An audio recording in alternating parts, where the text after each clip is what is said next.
नमस्कार दोस्तों, कैसे हैं आप सब। आप सभी का स्वागत है आपके अपने YouTube चैनल पर। और आज की कहानी शुरू करने से पहले जो भी चैनल पर पहली बार आए हैं या जिसने भी अभी तक चैनल को सब्सक्राइब नहीं किया है तो जल्दी से जाकर चैनल को सब्सक्राइब करें और घंटी का बटन दबाकर ऑल का आइकन जरूर प्रेस कर लें ताकि हमारी कहानियों की नोटिफिकेशन आप तक पहले पहुँचती रहे और आप हमारी कहानियों का आनंद उठाते रहें। तो चलिए शुरू करते हैं आज की एक और बेहतरीन कहानी। अनीता, तुम सच में प्रेग्नेंट हो? मैं पापा बनने वाला हूँ। आज तुमने मुझे दुनिया की सबसे बड़ी खुशी दी। यह कहते हुए वेदांत ने अनीता को अपनी बाहों में भर लिया। वे दोनों डॉक्टर के पास पहुँचे तो डॉक्टर ने भी इस जानकारी को वेरीफाई करते हुए कहा, मिस्टर वेदांत, आपकी वाइफ प्रेग्नेंट है। यह पहली बार माँ बनने वाली। पहली प्रेगनेंसी में अक्सर कन्फ्यूजन रहती है। शरीर में कई तरह के बदलाव होते हैं। जब औरत पहली बार माँ बनती है तो उसे किसी तरह का कोई अनुभव नहीं होता। उसके लिए सब कुछ नया होता है। अधिकतर समय यही सोचने में बीत जाता है कि उसके साथ यह क्या हो रहा है। आपको इनका विशेष रूप से ध्यान रखना होगा क्योंकि शारीरिक रूप से यह पहले से ही कमज़ोर है।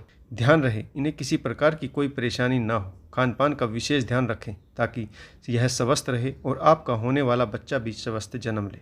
इन्हें सीढ़ियों पर ज़्यादा उतरना चढ़ना नहीं, ज़्यादा देर खड़े नहीं रहना है और ना ही अधिक देर तक बैठे रहना है। घर में छोटे मोटे काम करती रहे लेकिन बीच बीच में आराम करना भी बहुत आवश्यक है। वजन नहीं उठाना है। इन सब बातों का ध्यान रखें। वेदांत ने कहा, जी डॉक्टर, मैं आपकी हर बात का ध्यान रखूंगा और अनीता का भी विशेष ध्यान रखूंगा। वेदांत अनीता को लेकर घर आ गया। माँ को खुशी खुशी बताया कि वह दादी बनने वाली। दादी भी खुश थी, पर डॉक्टर ने जो हिदायतें दी थी, विशेष रूप से अनीता का ध्यान रखने और खाने पीने की, उन्हें सुनकर सासू माँ जरा नाराज नजर आई। उनके अनुसार प्रेगनेंसी में खूब काम करना चाहिए, कम खाना चाहिए ताकि बच्चे का वजन ज़्यादा ना बढ़े, क्योंकि बच्चे का वजन ज़्यादा बढ़ने से डिलीवरी में दिक्कत आती है। उनके अनुसार ये आजकल की डॉक्टर के चोचले। डॉक्टर की बात को ध्यान में रखते हुए वेदांत शाम को ऑफिस से आते समय अनीता के लिए 2 जोड़ी ढीला कुर्ता पजामा ले आया ताकि वह सहज महसूस करे। सास को यह बात रास नहीं आई। अनीता को सीढ़ियां न चढ़नी पड़े, इसके लिए छत के लगभग सारे काम वेदांत करने लगा। वेदांत को इस तरह से अपनी पत्नी की चिंता करते देख सासुमा का गुस्सा 7वें आसमान पर था। वह बहू के साथ बेटे को भी खरी खोटी सुनाने से पीछे नहीं रहती। न जाने क्या जादू कर दिया है इसने मेरे बेटे पर। जो 1 गिलास पानी लेकर भी स्वयं नहीं पीता था, आज 24 घंटे इसके आगे पीछे डोल रहा है। ऐसा लगता है कि यह दुनिया की पहली महिला है जो माँ बनने जा रही है। बच्चे तो हमने भी पैदा किए थे, परंतु इतने नखरे तो नहीं दिखाए। जो मिला सो खा लिया। दिन भर फुर्सत ही किसे थी नखरे करने की, और फिर नखरे उठाने वाला भी तो होना चाहिए। हमारे ज़माने में तो मजाल है पति पत्नी को 1 गिलास पानी भी पिला दे। और यहाँ देखो, मेरा बेटा बहू के लिए सुबह का नाश्ता अपने हाथों से बनाता है। फ्रूट काट कर देना, अनार छीलना, जूस निकालना और न जाने कितनी सेवा करता है। यह सब तो छोड़ो, महारानी को रात को भूख लगती है तो वेज सूप बना कर देता है। हद हो गई है बेशर्मी की। जैसे इसी की लुगाई दुनिया से न्यारी जो बच्चा पैदा करेगी। सास को ऐसे बड़बड़ाता देख ससुर जी बोले, देवी जी, यही तो गलती है आपकी। सास चिढ़ते हुए बोली, आप भी मुझे ही कहेंगे? कुछ नज़र नहीं आता आपको? बहू के नखरे तो देखो। पेट से क्या हुई, नखरे 7वें आसमान पर हैं। हमारे बेटों को पल्लू से बांध कर रखा है, दिन भर आगे पीछे डोलता है।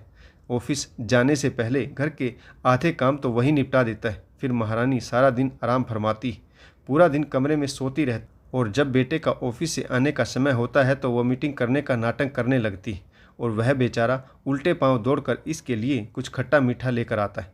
मैं तो इसके ड्रामे देख देख कर तंग आ गई हूँ। महारानी को हर मिनट में कुछ चटपटा या खट्टा मीठा चाहिए। ससुर जी बोले, बहू मनमानी या नखरे नहीं कर रही, बस तुम इतना समझ लो कि हर महिला दूसरी महिला से अलग होती है। इसलिए प्रेगनेंसी के लक्षण और शारीरिक बदलाव भी अलग होते हैं।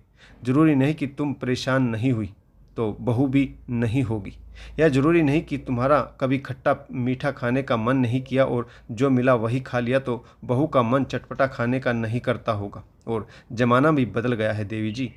माना कि उस समय पुरुषों के पास पत्नी की देखरेख के लिए समय नहीं होता था, लेकिन आपके पास देवरानी, जेठानी, सास, ननद होती थी जो तुम्हारा ध्यान रखती थी। परंतु आज के ज़माने में पति समझदार हो गए। वे अपनी जिम्मेदारी समझते हैं, और समझे भी क्यों ना। होने वाला बच्चा सिर्फ बहू का ही नहीं, हमारे बेटे का भी तो है। अगर बहू को दर्द है तो बेटा उस दर्द का भागीदार होना ही चाहिए। अब तुम बहू का ध्यान नहीं रखोगी और समय के अनुसार नहीं बदलोगी तो मजबूरी में बेटे को तो अपनी ड्यूटी पूरी करनी ही है। अब सरला जी को अपने कहे पर स्वयं पछतावा हो रहा था। बात तो सही, असावधानी बरतने पर परेशानी तो बेटे को ही होगी, और बेटे की परेशानी माँ बाप की परेशानी से अलग तो नहीं। अगर बहू की प्रेगनेंसी में कोई दिक्कत हुई तो वह परेशानी हमारी भी। आखिर वह हमारे वंशज को 9 माह गर्भ में रखकर अपने खून से सींच रही, तो हमें उसका विशेष ध्यान रखना ही चाहिए। अगले दिन ही सरला जी में कई बदलाव थे। उन्होंने बहू के लिए पौष्टिक नाश्ता बनाया। यह देखकर वेदांत निश्चिंत होकर ऑफिस चला गया। उसे चैन था कि अनीता की देखरेख में माँ अब कोई कमी नहीं छोड़ेगी। अब सास बहू दोनों मिलकर रहती थी। सरला जी बहू की पसंद अनुसार पौष्टिक चीज़ें अपने हाथों से बनाकर उसे खिलाती और स्वयं भी खाती। अब यहाँ पर परिवार ही नहीं, रिश्ते भी स्वस्थ हो चले थे। कहानी के विषय में अपनी राय कमेंट बॉक्स में अवश्य दें। आपको कहानी कैसी लगी कमेंट्स करके जरूर बताइए। आशा करता हूँ आपको कहानी अवश्य पसंद आई होगी। कहानी पढ़ने के लिए आप सभी का बहुत बहुत धन्यवाद। जय हिंद, वंदे मातरम, भारत माता की जय। जय जवान और जय किसान।